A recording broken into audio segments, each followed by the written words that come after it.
Hola, ¿qué tal? Qué bueno que están con nosotros en estos momentos en que la pandemia por el coronavirus o COVID-19 ha cambiado nuestras vidas en muchos aspectos. Uno de ellos es nuestra manera de estudiar. Ahora en casa, con la proximidad de nuestros seres queridos, es muy necesario practicar nuestra tolerancia con los demás. Para lograr esto es fundamental tener empatía con quienes nos rodean. Esto es ponerse en los zapatos de los otros, no hacer lo que no queremos que nos hagan. Además, es una excelente oportunidad de practicar el aprendizaje colaborativo con nuestros familiares, lo que nos permitirá reforzar todo lo que aprendamos día con día y comprobar que para llegar al conocimiento hay muchos caminos. Estamos transitando por uno muy importante desde casa y con nuestras familias.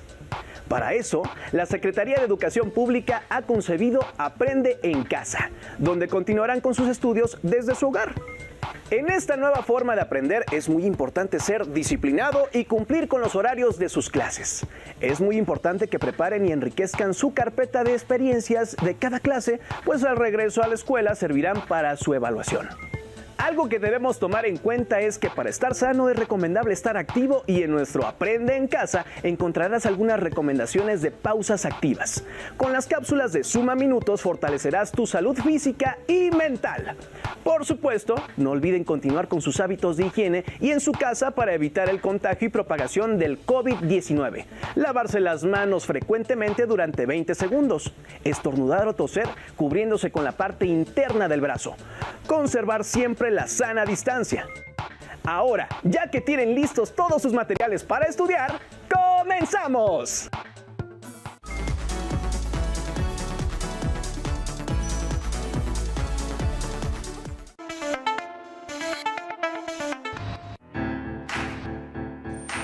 Secundaria.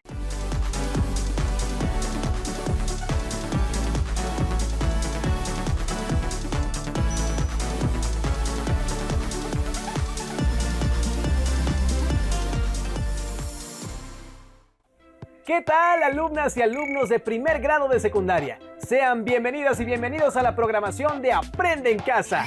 Una propuesta diferente para que desde su casa ustedes puedan acercarse a los contenidos de las asignaturas y áreas de primer grado.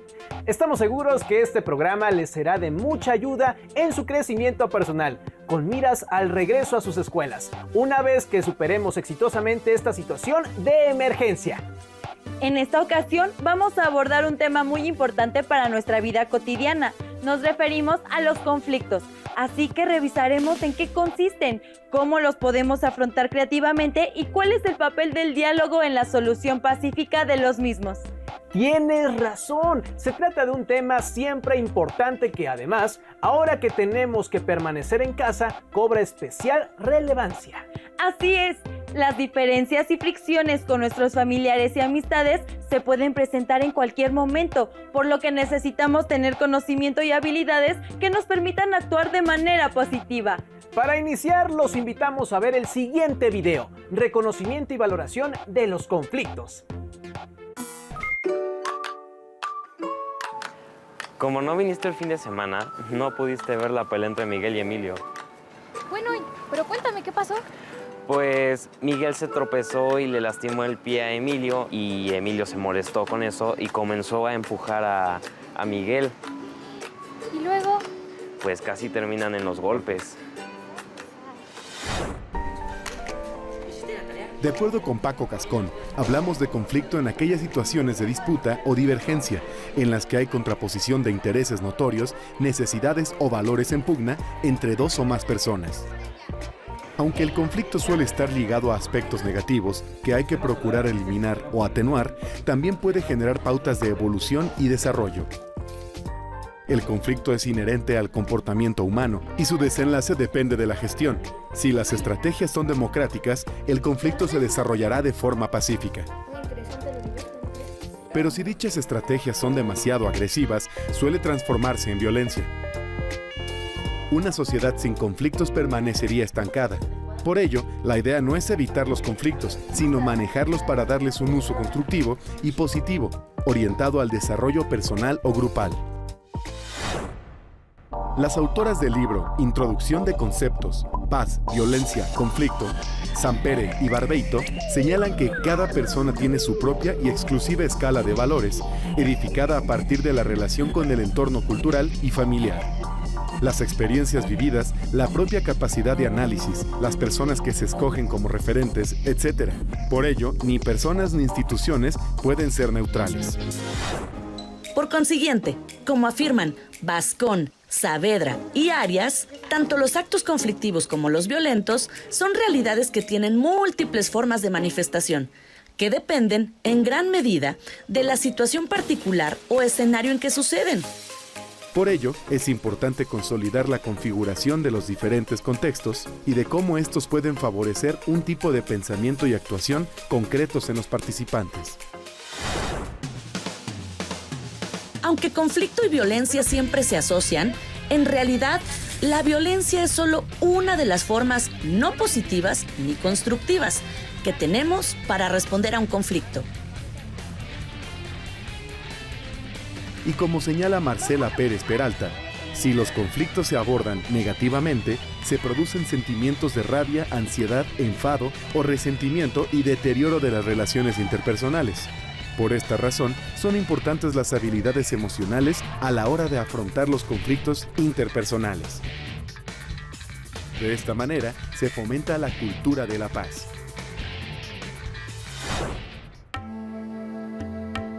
Mohandas Karamchand Gandhi, mejor conocido como Mahatma Gandhi, ejemplificó una manera de enfrentar el conflicto a través de la desobediencia civil y la resistencia pacífica.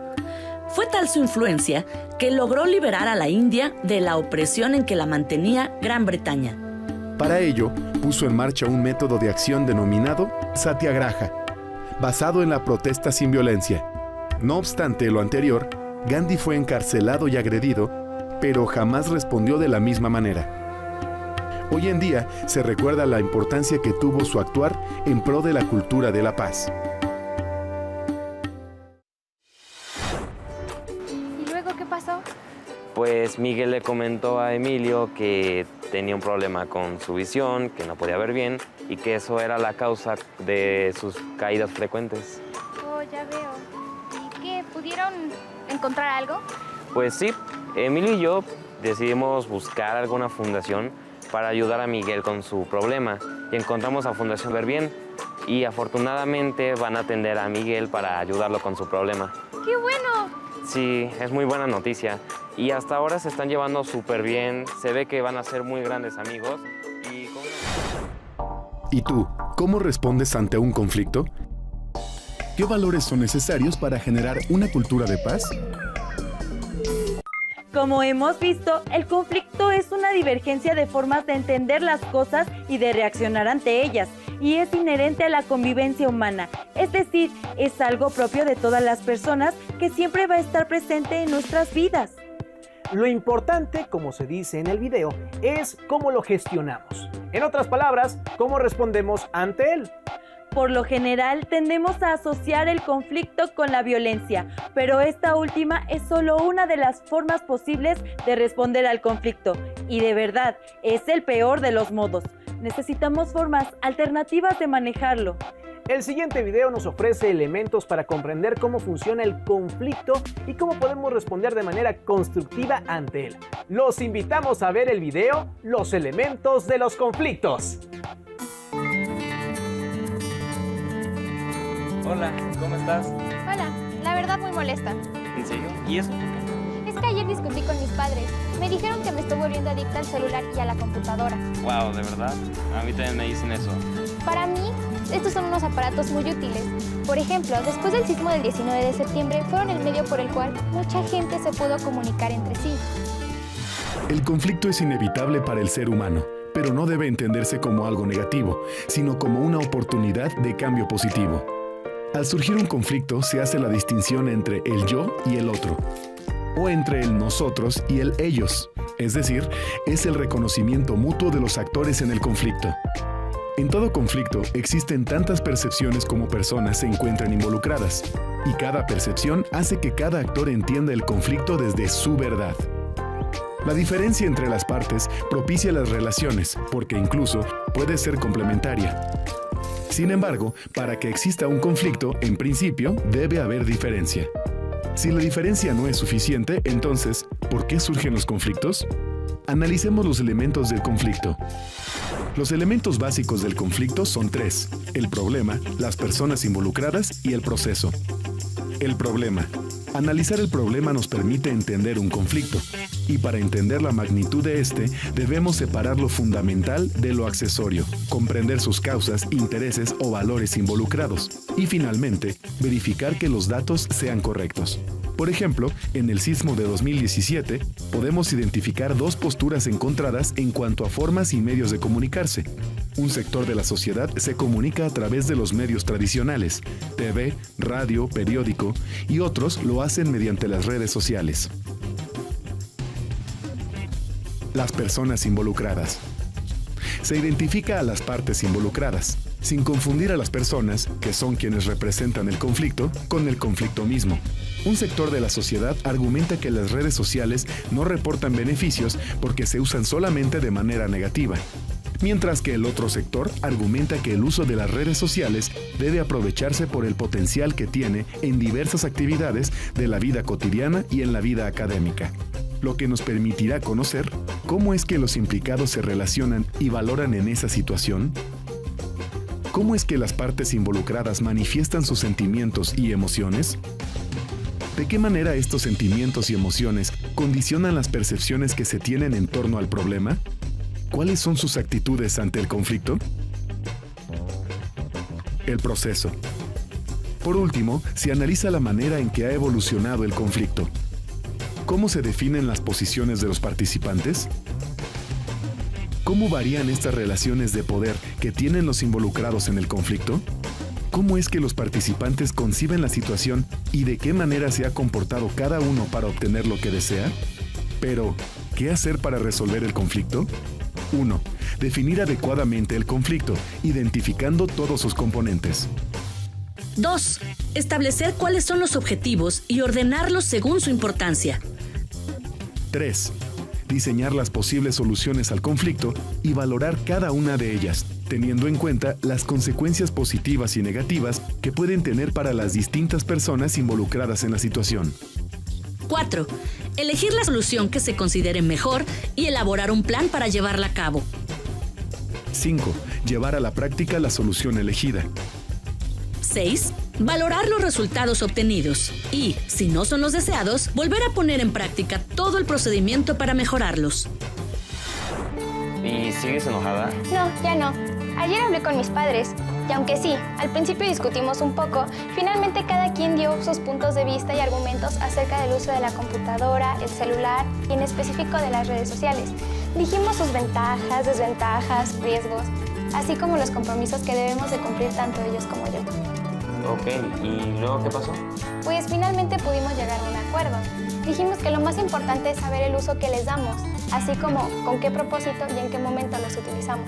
Muy bien, yo digo que el diálogo fue muy importante en esta situación, ya que cada quien se pudo poner en el lugar del otro.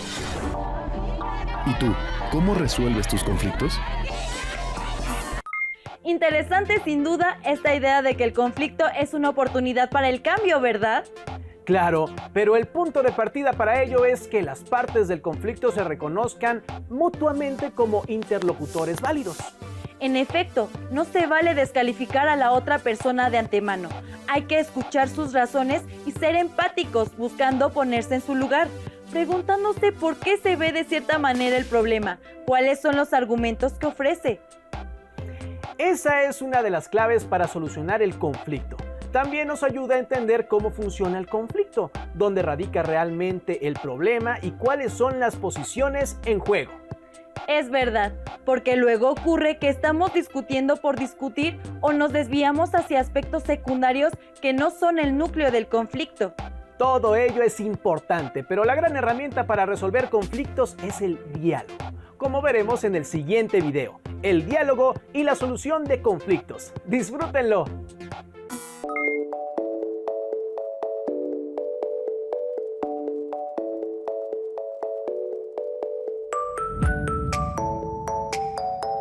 Desde aquí, Pedro logró encestar la pelota. ¡Wow! ¿Y cómo lo consiguió? Bueno, ya ves que tiene poco tiempo de haber entrado a la escuela.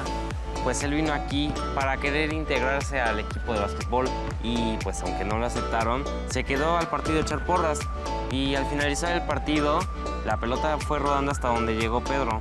Él la levantó, la lanzó y encestó y todos nos quedamos realmente muy sorprendidos. ¡Wow! Pero adivino, no lo admitieron porque estaba en silla de ruedas. Ajá, no lo quisieron admitir porque pensaron que iban a perder todo el partido. Según Binaburo y Muñoz, los conflictos son un hecho natural de la vida. No son ni positivos ni negativos, sino que depende de cómo respondamos ante ellos. En consecuencia, los conflictos pueden ser desagradables e inconvenientes, o bien convertirse en oportunidades para aprender más sobre uno mismo y otras personas.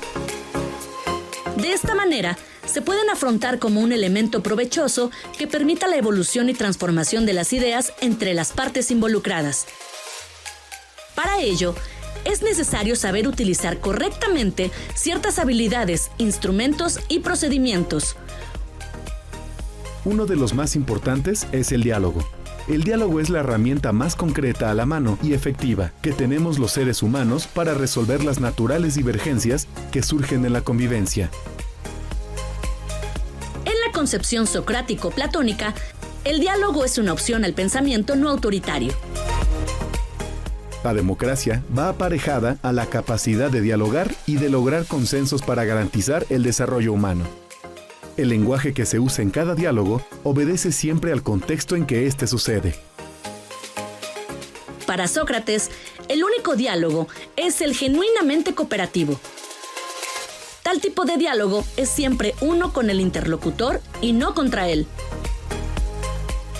Él también decía que un pseudodiálogo motivado por el simple deseo de vencer al interlocutor no es un diálogo genuino.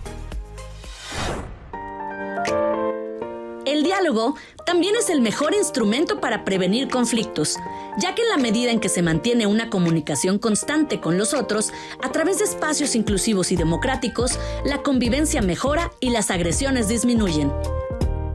El primer paso en la obtención de un genuino saber reside habitualmente en el reconocimiento del error y la ignorancia como tales. Gracias al diálogo constructivo, se ha llegado a consensos con el debido respeto a los disensos. Un ejemplo claro son las acciones convenidas en favor del bienestar de niños y adolescentes con discapacidad. Una acción culminante fue la declaración de Jomtien, que fue resultado de un vasto y sistemático proceso de consulta iniciado en octubre de 1989 y que se prosiguió hasta fines de enero de 1990. Este acuerdo logró finalmente un consenso mundial sobre una visión ampliada de la educación básica y estableció un compromiso renovado para garantizar que las necesidades básicas de aprendizaje de todos, niños y niñas, jóvenes y personas de edad adulta, se puedan satisfacer realmente en todos los países.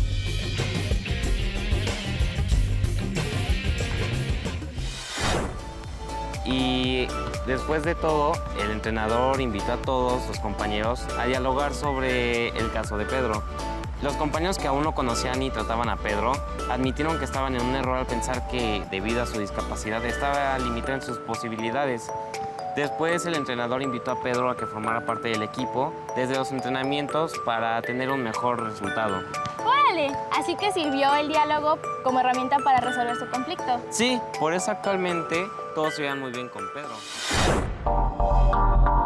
¿Y tú, de qué manera usas el diálogo para la solución de los conflictos? Ahora podemos entender que los conflictos no son ni buenos ni malos, dependen de la respuesta que les demos. Y el diálogo es la herramienta más efectiva para dar a los conflictos un significado positivo en nuestra vida. Pero ello implica renunciar a la fuerza y a la imposición. Recuerden siempre lo que se dijo en este último video, es un diálogo con el interlocutor, no contra él. ¿Y ustedes qué podrían hacer para contribuir a solucionar pacíficamente los conflictos y mejorar la convivencia con su familia, amigos y vecinos?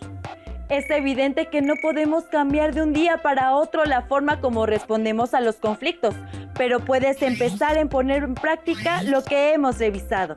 La siguiente vez que enfrenten un conflicto, sea con sus amigos o familia, no se dejen llevar por sus emociones, ni respondan impulsivamente. Dense su tiempo y sigan esta ruta. Traten de identificar dónde está el conflicto y cuáles son las diferencias de fondo. No descalifiquen a la otra persona e intenten comprender su punto de vista.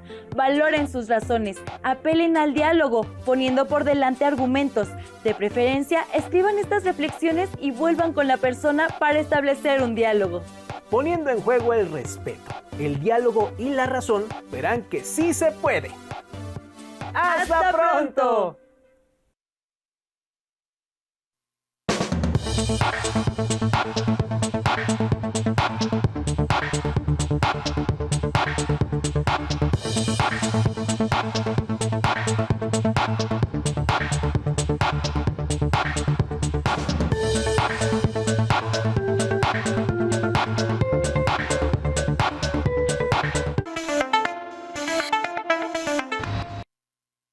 Clasificación A.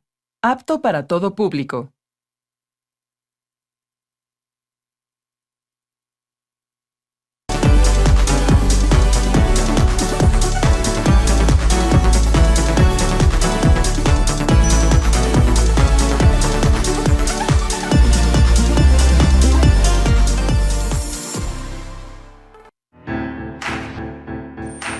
Secundaria primer grado. Artes, teatro. Hagamos historias. Las o los adolescentes elaboran historias breves en donde imaginan situaciones cercanas a su experiencia y utilizando su cuerpo, el tiempo y el espacio, crean personajes en historias que reflejen sus intereses. ¿Qué tal? Bienvenidas y bienvenidos a la programación de Aprende en Casa. Los saludamos con gusto en esta nueva sesión. ¿Cómo están? Hoy abordaremos la asignatura de Artes Teatro del primer grado de secundaria, así que pongan mucha atención y prepárense para aprender de forma divertida.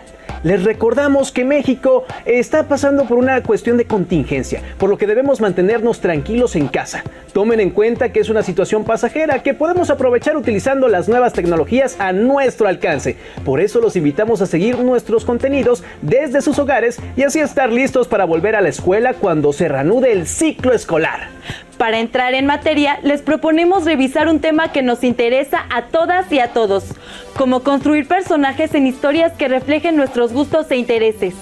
En esta actividad podremos escuchar los gustos e intereses de los demás y expresar nuestras propias ideas a fin de crear personajes con diversas características en situaciones graciosas, tristes o trágicas, que recrearemos con nuestro cuerpo, voz y ayudados del espacio y el tiempo. Y a propósito de estos cambios, ¿qué les parece si vemos el video Reconozco mi cuerpo para ir calentando motores? ¿Puedes imaginar de qué hablan estos alumnos?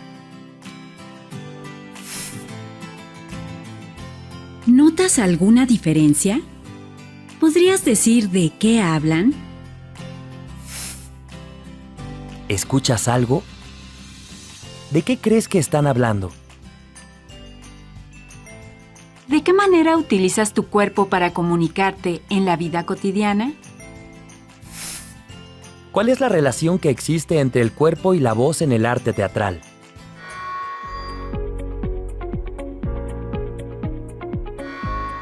Hoy vamos a realizar una actividad de exploración de lo que es el movimiento, el lenguaje corporal.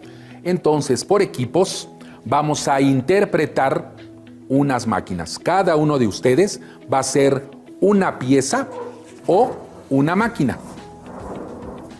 ¿De acuerdo?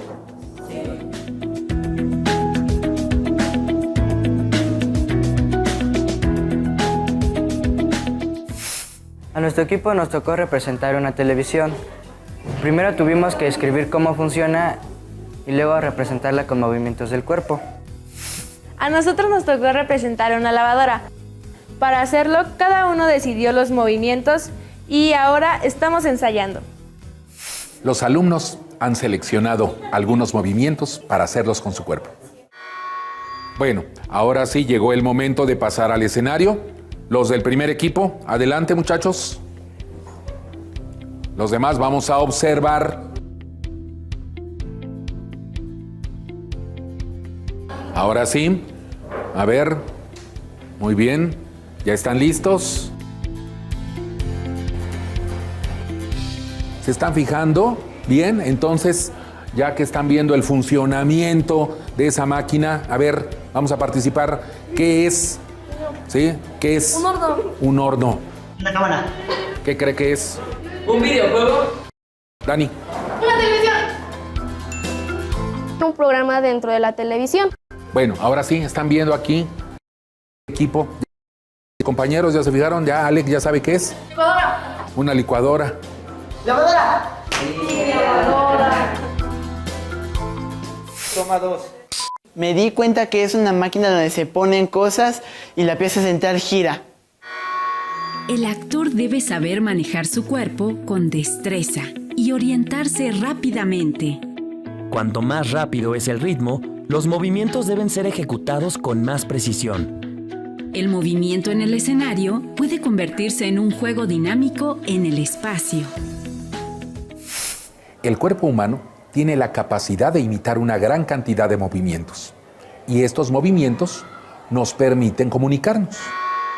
Después de que realizaron el ejercicio, ahora, ¿qué podemos decir sobre el lenguaje corporal? Que necesitamos explorar formas de movimiento, podemos comunicarnos y podemos imaginar movimiento. Tomando como base el ejercicio, ¿qué podemos decir de las cualidades del movimiento? Ligero, rápido, lento, pesado. A ver, Dani. Los movimientos lentos se sienten pesados, los movimientos rápidos transmiten acción y los movimientos ligeros también se ven en escena. Y ahora, ¿cómo se sienten después de haber logrado comunicar un mensaje a través del lenguaje corporal? Se siente bien el que todos nosotros podamos entender qué es la expresión corporal a través de diferentes tipos de mensajes que nuestro cuerpo puede transmitir. Perfecto, muy bien. En el teatro, es tan importante la expresión por medio de la voz como a través de los movimientos corporales y los gestos faciales. ¿Qué expresas mediante tu lenguaje corporal? Todos debemos explorar los movimientos que podemos realizar con nuestro cuerpo y saber nuestros límites y potencialidades. También podemos conocer el trabajo corporal que realizan los demás, pues cada uno tiene posibilidades de movimiento distintas. Nuestros movimientos van a variar dependiendo de la idea que deseemos expresar. Así podemos hacer movimientos rápidos o lentos, fuertes o suaves, pero también depende del espacio y el tiempo que deseemos representar en una historia. Así es, el tiempo y el espacio son de gran ayuda para plantear el lugar en donde ocurrirá la historia, como lo sugiere el siguiente video titulado Articulando mi cuerpo y mi voz en el movimiento, espacio y tiempo. ¿Qué diferencias percibes entre una situación que ocurre todos los días y una representación teatral de la misma situación? ¿Qué podrías hacer tú para interpretar una escena de la vida diaria? ¿Cómo se transforma el lenguaje? Comenzaremos con un ejercicio. Bronce y mármol para realizar nuestro calentamiento. ¿De acuerdo? Toma 1. Vamos a hacer esculturas con nuestro cuerpo. Cuando el maestro diga bronce, vamos a hacer una escultura individual. Cuando el maestro diga mármol, vamos a hacer una escultura colectiva. Caminando. Bronce. Ocupen todo el espacio, todo el espacio. Mármol, Ángel y Ángela.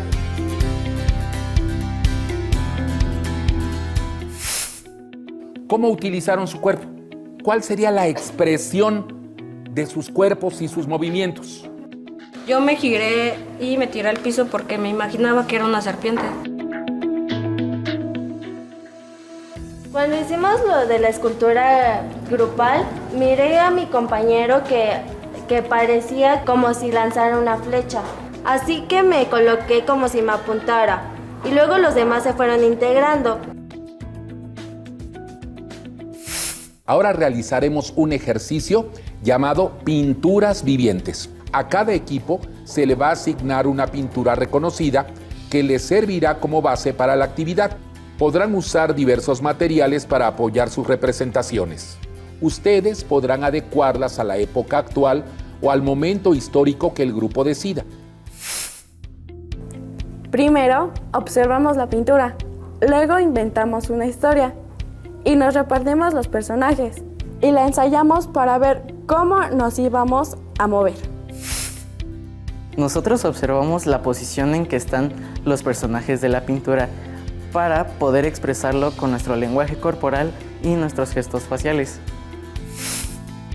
Cada uno de mis compañeros imaginamos la situación de por qué el personaje estaba gritando o qué es lo que pudiera estar diciendo. Ya después decidimos cómo lo podíamos representar para expresar los motivos o sensaciones que tuvo para dar el grito. ¿Qué diferencias o semejanzas encontraron con la primera actividad? Semejanzas que en las dos formamos figuras a través de nuestro lenguaje corporal. Diferencias que en la primera actividad teníamos más libertad para crear, formar figuras y decidir sobre la marcha. En la segunda, teníamos como base un cuadro conocido y sobre esa imagen crear una historia. ¿Qué podemos mencionar acerca de la importancia del movimiento corporal y de los sonidos de la voz en las representaciones teatrales? Que el actor no solo se expresa por medio de la palabra, sino también por su lenguaje corporal, gestos y movimientos.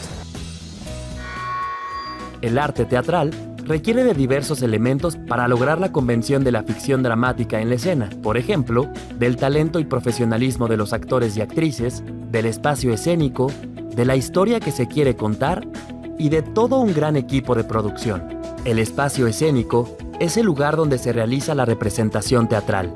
El tiempo se refiere a la época en que sucede la historia que contamos. Puede ser en el presente, el pasado o el futuro.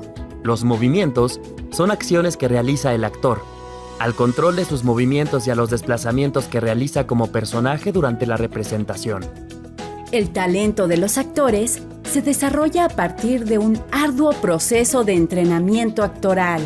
Por ejemplo, para desarrollar trabajo expresivo de su lenguaje corporal y de su sonoridad vocal. En la vida cotidiana, las personas nos comunicamos a través de nuestras expresiones corporales y vocales. Cuando trabajas en equipo, ¿cómo utilizas tu imaginación y creatividad al contar historias dramáticas en el espacio escénico?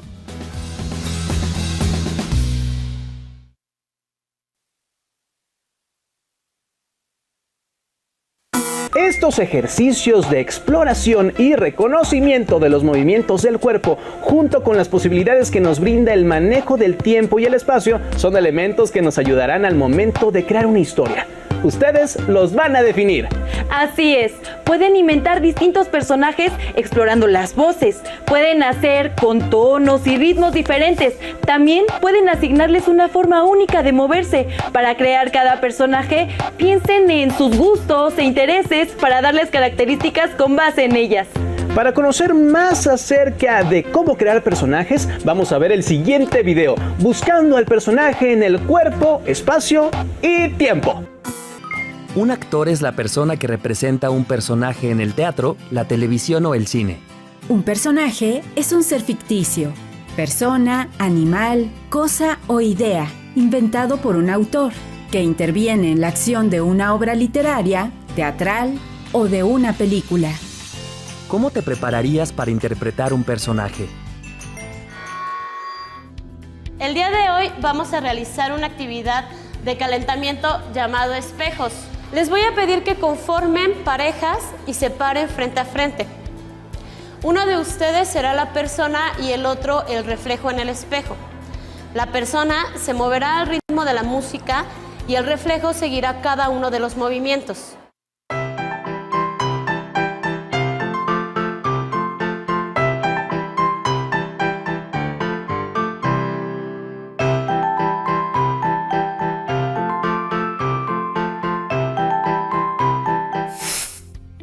Escuchen la melodía y con ella van a construir una escena a partir de una situación específica, dejándose llevar por el ritmo de la melodía, así como de las sensaciones que les despierten. La situación para el primer equipo es un día en el parque.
Mientras oía la música, me imaginaba lo que hago cuando voy al parque y traté de representar esos movimientos. La situación para el segundo equipo es un día en la feria.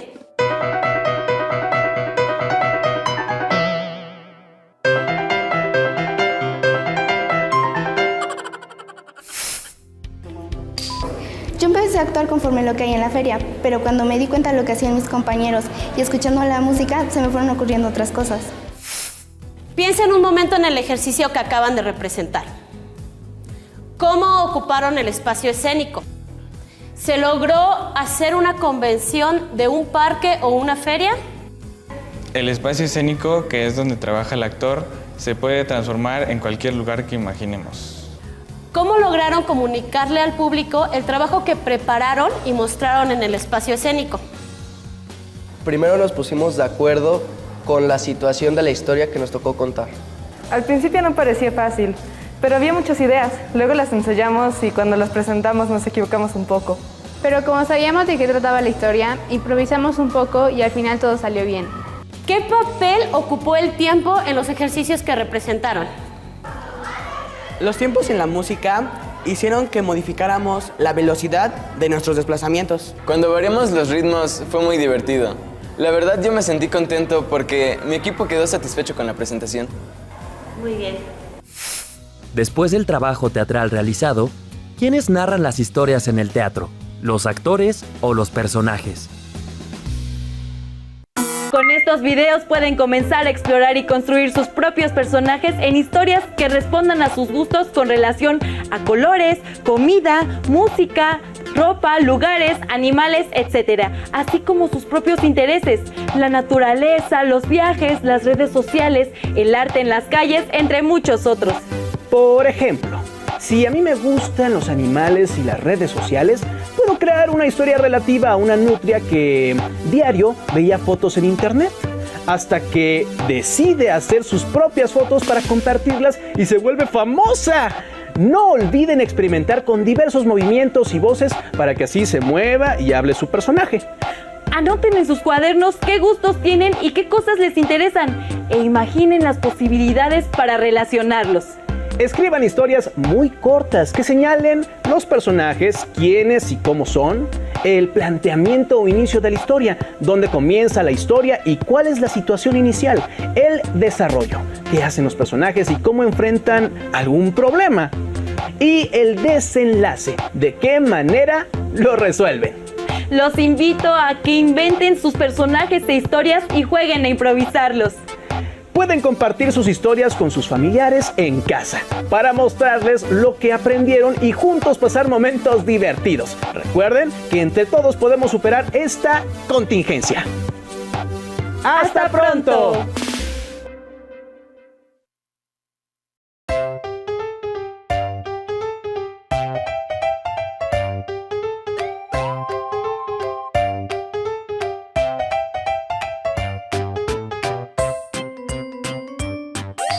Hola, ¿qué tal? Mi nombre es Fernando Mejía. Bienvenidos una vez más a las pausas activas.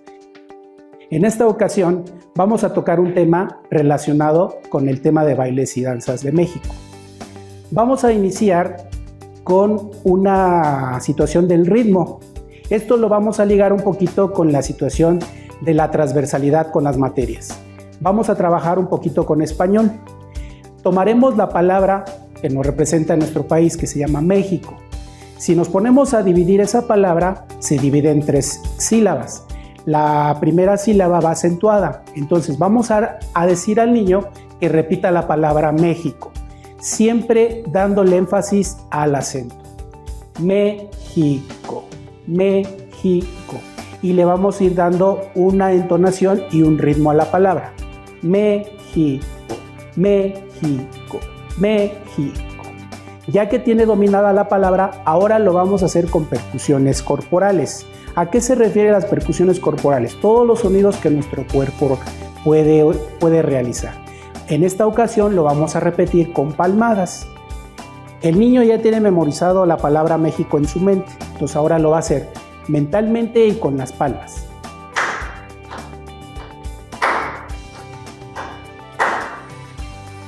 Es muy importante darle el énfasis al acento.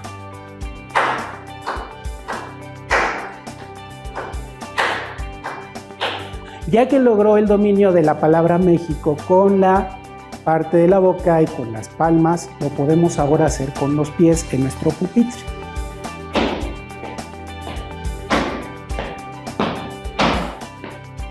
Es muy importante el acento y así lograremos que el niño empiece a aprender movimientos que se trabajan.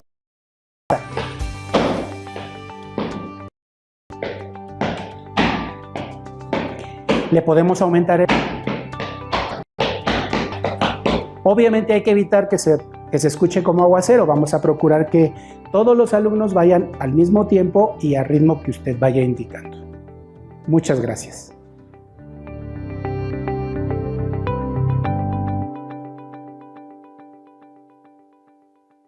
Lengua materna, español, puntos de vista y posturas. Dar a conocer a las alumnas y alumnos de secundaria estrategias para analizar y evaluar los diversos puntos de vista que sobre un mismo hecho presentan diferentes medios. ¿Qué tal, alumnas y alumnos de primer grado de secundaria? Sean bienvenidas y bienvenidos a la programación de Aprende en Casa. Una propuesta diferente para que desde su casa ustedes puedan acercarse a los contenidos de las asignaturas y áreas de primer grado. Estos contenidos les serán de mucha ayuda en su crecimiento personal y cuando regresen a la escuela. En esta ocasión les vamos a proponer que revisemos un tema que nos interesa a todos: puntos de vista y posturas.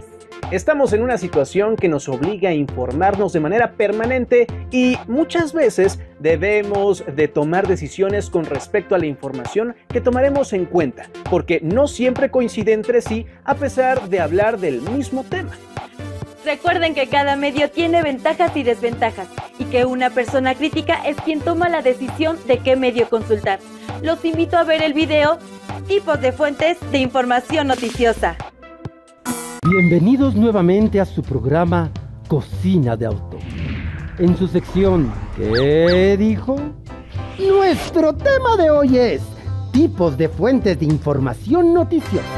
En esta ocasión, nuestros concursantes son notable periodista, editora, profesora y activista mexicana por los derechos de las mujeres durante la Revolución, directora del periódico Vesper, publicado de 1901 a 1911, Juana Belén Gutiérrez. Premio Nobel de Literatura, escritor y periodista colombiano, uno de los máximos exponentes del realismo mágico. Su trabajo periodístico es referencia obligada en la enseñanza de este oficio.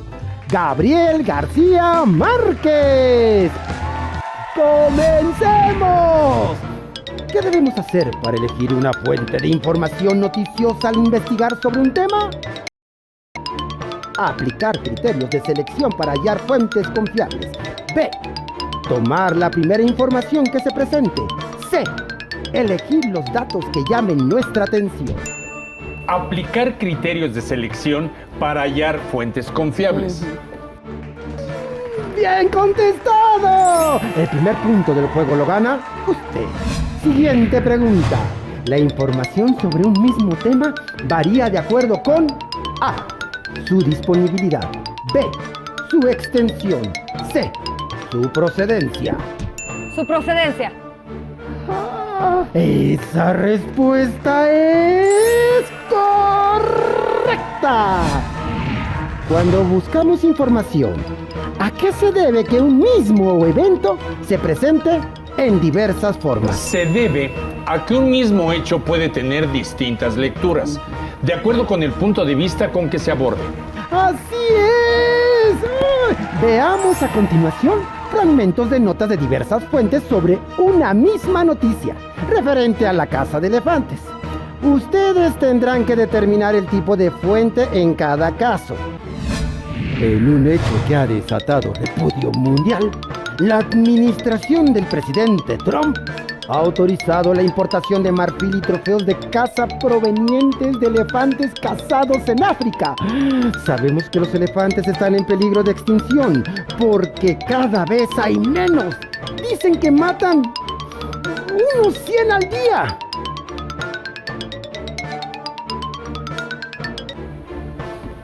Se trata de un noticiero televisivo. Sin lugar a duda, la respuesta es correcta. Fácil. Lo supe porque en ellos, además de informar, se suele persuadir o conmover al espectador.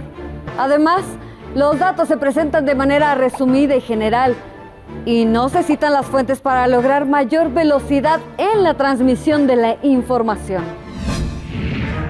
Veamos ahora otro fragmento. ¿De qué tipo de nota se trata y por qué? Tienen 10 segundos.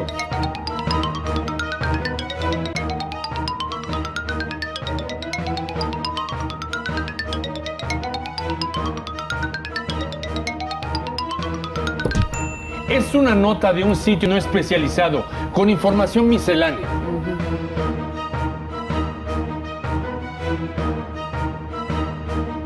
Los argumentos son vagos y no presentan datos ni referencias precisas, pues no se ha hecho una investigación a fondo sobre el tema. Bien, bien por esa respuesta. Ahora observen detenidamente este texto y díganme qué tipo de nota es y por qué.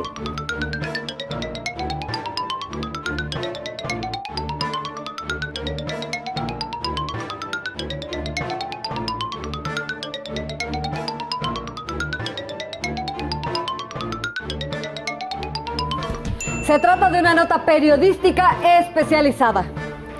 Presenta información precisa sobre el estado actual del tema, la cual está sustentada en el informe de una institución confiable. ¡Bien contestado! Ha sido un empate. Han ganado un viaje a Macondo. Los esperamos en nuestra próxima emisión. Las fuentes de información pueden ser los protagonistas del hecho, agencias de noticias o bien un periodista que ha sido testigo de los hechos. Cuando leemos y comparamos notas informativas sobre una misma noticia y tienen origen en diferentes fuentes, es común enfrentarnos a una diversidad de puntos de vista.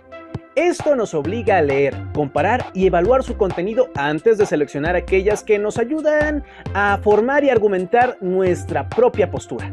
Así es, tomar decisiones acerca de la información que deseamos compartir con otros es una gran responsabilidad, por lo que comparar la consistencia de argumentos es una estrategia para la selección de una nota informativa objetiva. Además, para decidir la confiabilidad de una nota informativa es importante comprender el contenido no explícito de un texto. Veamos qué nos sugiere el siguiente video: estructura y forma, leer entre líneas. Bienvenidos hoy en el Café de las Musas. Es un gusto presentarles a nuestros invitados, quienes nos hablarán sobre estructura y forma, leer entre líneas. Demos la bienvenida a la periodista y corresponsal de guerra, Oriana Falachi.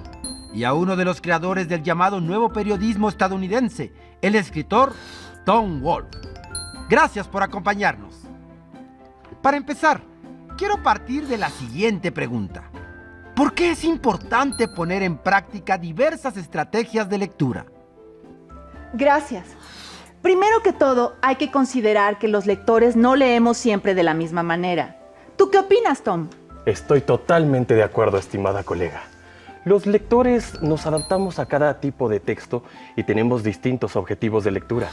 Es decir, podemos leer para informarnos, para investigar, para ampliar nuestros conocimientos sobre un tema o para entretenernos.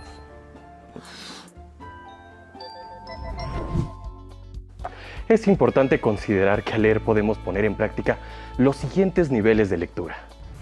El literal, que es un primer acercamiento al texto y a partir del que extraemos la información presentada, sin agregarle ningún valor interpretativo. El inferencial, que es aquel que nos permite deducir los elementos no explícitos en un texto a partir de nuestras experiencias personales y saberes previos. Y el crítico, en el que hacemos un juicio valorativo del texto empleando nuestro criterio, desde una posición sustentada y documentada.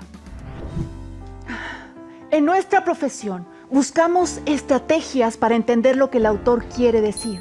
Aunque no lo haga explícitamente, tratamos de leer entre líneas. Al leer entre líneas, estamos poniendo en práctica el nivel inferencial. Como lectores, asociamos lo leído con nuestras experiencias y conocimientos previos sobre el tema. Veamos un ejemplo. El agua dulce es un recurso finito, vital y necesario para el desarrollo social y económico del ser humano. 97.5% del total de agua existente en el planeta es salada y solo 2.5% es dulce. Debido a la actividad humana, en los últimos 30 años se ha deteriorado la capacidad de los ecosistemas acuáticos para cumplir con sus funciones más importantes. La información que puede extraerse a partir de una lectura literal es, por ejemplo, que 97.5% del total de agua existente en el planeta es salada y solo 2.5% es dulce. Si llevamos a cabo una lectura inferencial y leemos entre líneas, podemos comprender que cuando se habla de actividad humana, se está haciendo referencia a procesos como la industrialización o la alta contaminación derivada de los hábitos de consumo, aunque estas actividades no estén explícitamente enunciadas en el texto. Si hiciéramos una lectura crítica, reflexionaríamos en torno a los beneficios y riesgos de dicha actividad humana y reconoceríamos acciones necesarias para conservar el agua. Al leer entre líneas podremos detectar lo siguiente. El tono y el estilo del texto. El tono puede ser íntimo, serio, irónico, condescendiente. Y el estilo, conciso, sentencioso, sencillo o afectado. Su estructura, es decir, cómo se presenta la información, la relación entre las ideas presentadas en el texto y su jerarquización. Y la intención del escritor, que puede ser convencer, informar, transmitir un placer estético con el lenguaje o inducir una reflexión en el lector. Los artículos de opinión son textos que requieren poner en práctica la lectura entre líneas, para comprender la postura del autor, así como el porqué de sus argumentos. Cuando aprendemos a leer entre líneas, alcanzamos una visión general y coherente del texto. Exacto. Y de esa manera también advertimos sus fines y sus alcances. Gracias a nuestros invitados. Esto ha sido todo por hoy en el Café de las Musas. ¡Hasta la próxima!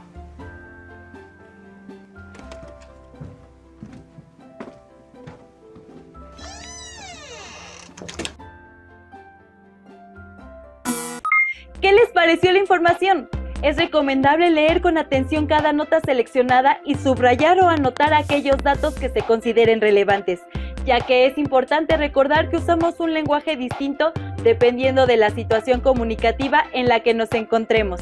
Sí, por ejemplo, recurrimos a un lenguaje formal cuando escribimos una nota informativa. En cambio, cuando estamos en situaciones informales solemos usar otro tipo de lenguaje, más bien informal. Los invito a que veamos el video Lenguaje informal e informal en Notas Informativas. Sean bienvenidos a su programa Cocina de Autor. Hoy en el Café de las Musas trataremos un tema que sin duda es del interés de todos nosotros. Me refiero al lenguaje formal e informal en Notas Informativas. Para ello están con nosotros dos grandes personajes, cuyas profesiones tienen que ver con el uso preciso del lenguaje. Uno de ellos es maestra, pedagoga, periodista y conferencista sobre temas educativos, iniciadora del movimiento de educación igualitaria para niños y niñas en Argentina, Juana Paula Manso. Muchísimas gracias. Nuestro segundo invitado es el mejor cronista deportivo de todos los tiempos, una de las voces más recordadas y queridas de México, el conductor y locutor Ángel Fernández. Es un gusto enorme saludar a todos los que quieren y aman el lenguaje tanto formal como informal. Pues los invito a ambos a que nos acompañen al balcón. Usamos el mismo lenguaje para escribir una carta a un amigo que el que empleamos en un texto para la escuela o en una exposición. En realidad empleamos un lenguaje distinto, dependiendo de la situación comunicativa en la que nos encontremos. Yo mismo soy un tremendo ejemplo porque aquí les hablo en forma diferente de cuando estoy en el terreno de juego. Hermosa. Manolete. ¡Gol del Atlante! Manolete Hernández. Al escribir un texto o una nota informativa, por ejemplo, usamos el lenguaje formal, en el cual se cuidan las reglas gramaticales, se adopta un tono serio y se evitan contracciones y otras expresiones que están fuera de las normas ortográficas. En la siguiente nota sobre la educación en Argentina, que escribí hace muchos años, naturalmente hice el uso del lenguaje formal. En fechas recientes del año en curso, 1856, se llevó a cabo en Argentina una acción educativa importante. Se trató de la propuesta de un plan pedagógico didáctico para la superación de nuestra sociedad, denominado Escuela Nueva, en el que es muy importante la labor activa de los docentes. Cuidé el buen uso de la puntuación y la sintaxis y consideré el contexto formal de comunicación. Lo que se excluye en el lenguaje formal se permite en el informal, que es el que usamos en la comunicación cotidiana. Aquí se valen las expresiones afectivas, las muletillas y hasta los diminutivos, como cuando hablamos de algo chiquititito. El uso del lenguaje formal o informal depende de la relación que tenemos con quienes nos comunicamos, el tema del que hablamos, el lugar donde nos encontramos y el canal que utilizamos para comunicarnos. No es lo mismo hablar con la familia o los amigos que con los maestros en la escuela o con los compañeros de trabajo. Es distinto cómo nos expresamos en casa que en la escuela, en la calle o en una junta o en una conferencia. El tema del cual hablamos también influye en el tipo de lenguaje. Tampoco es lo mismo comunicar algo de manera oral que hacerlo por escrito. Y habría que agregar que tampoco es lo mismo cuando se habla sobre un tema pedagógico o sobre uno deportivo. Ahí estamos hablando de lenguaje especializado, compuesto por palabras o expresiones que se usan específicamente en un campo del conocimiento o en un espacio social determinado, como la medicina, el derecho o la filosofía. También hay que decir que en ciertos tipos de lenguaje usados en una situación social determinada, como el del fútbol, se permiten usos retóricos para interesar al lector o escucha, como imágenes plásticas, fórmulas que se repiten, metáforas y giros de lenguaje que pueden hacer accesible la información. Y para muestra, un botón. El asedio de los laguneros en la meta defendida por Alfredo Saldívar fue constante y el cancerbero universitario tuvo que estirarse al minuto 36 para enviar por encima del travesaño el disparo de Tavares. En este ejemplo, es muy fácil percibir los juegos de palabras. Como hemos visto, todos usamos un tipo de lenguaje distinto dependiendo del espacio en que nos encontramos y de los fines de nuestra comunicación. Nos despedimos del Café de las Musas. Nos veremos pronto en el siguiente episodio de Cocina de Autor. Como vieron, aunque estemos en el mismo medio de comunicación como la televisión, usamos un lenguaje diferente en función del tema, del propósito y del destinatario de nuestro mensaje. Las y los invitamos a consultar más sobre el tema en su libro de texto de lengua materna español. Les dejamos algunas preguntas que les pueden servir para profundizar en lo que acaban de aprender. ¿Qué pueden hacer para decidir cuáles notas informativas y de cuáles medios vale la pena difundir? ¿Cómo distinguen la información de la opinión sobre un hecho noticioso? ¿Cuántas versiones diferentes se encuentran de una misma noticia? ¿Cuáles son los datos similares y cuáles los diferentes de una misma noticia difundida por diferentes medios? ¿Cómo saben en cuáles fuentes de información están basados los argumentos de una nota? ¿Qué argumentos les ayudan a construir su propio punto de vista y postura? Elaboren sus conclusiones y compártanlas con sus compañeras y compañeros. También pueden compartirlas con su familia y platicar acerca de las razones que cada quien tiene para elegir cierto medio informativo y hacer el seguimiento de una noticia.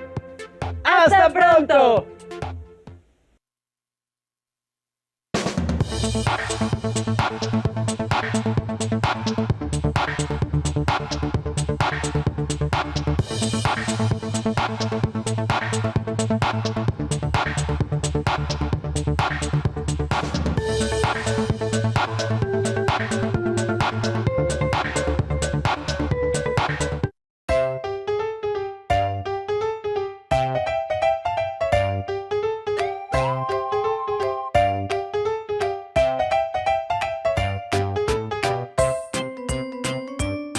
Hola maestros y maestras, soy la maestra Esmeralda Nieves. En esta ocasión vamos a trabajar con una pausa activa que tiene que ver con percusiones corporales, recordándoles que son los sonidos que puede producir mi cuerpo. Lo vamos a dividir en dos formas. La forma sencilla, que puede ser de pie, y un poquito de grado de dificultad, que puede ser sentada con algún implemento que tengan nuestros alumnos. Puede ser una pluma, puede ser un lápiz, puede ser una botellita de agua. Vamos a empezar con la parte sencilla. La canción se llama Don Don Dara. El primero voy a hacer Don Don Dara Dara, Don Don Dara, Don Don Dara Dara, Don Don Don. Esto lo podemos repetir 4 veces. Lo vamos a hacer. Don, don, dara, dara, don, don, dara, don, don, dara, dara, don, don, don. Esa secuencia la podemos repetir 4 veces. Lo podemos hacer de pie o lo podemos hacer sentado. Podemos hacer la variante, en lugar de hacerlo aquí en los muslos, lo puedo hacer en mi banca. Ahora vamos a hacerlo sentados. Vamos a utilizar, en esta ocasión vamos a utilizar una pluma, pero puede ser cualquier material que tengan los chicos, una goma o un lápiz o una botella de agua, lo que ellos quieran para hacer esta actividad. Aquí vamos a trabajar un poquito la coordinación y vamos a ir aumentando el grado de dificultad. Igual con la canción de Don Don Dara. Vamos a hacerlo. Don Don Dara Dara, Don Don Dara, Don, don, dara, dara, don, don, don. Lo volvemos a repetir. Don, don, dara, dara, don, don, dara, don, don, dara, dara, don, don, don. Esta actividad nos va a servir mucho para el trabajo de coordinación. Con la canción lo podemos repetir el número de veces que queramos hasta que logremos que nuestros alumnos logren el trabajo de coordinación. Gracias, espero que les sirva.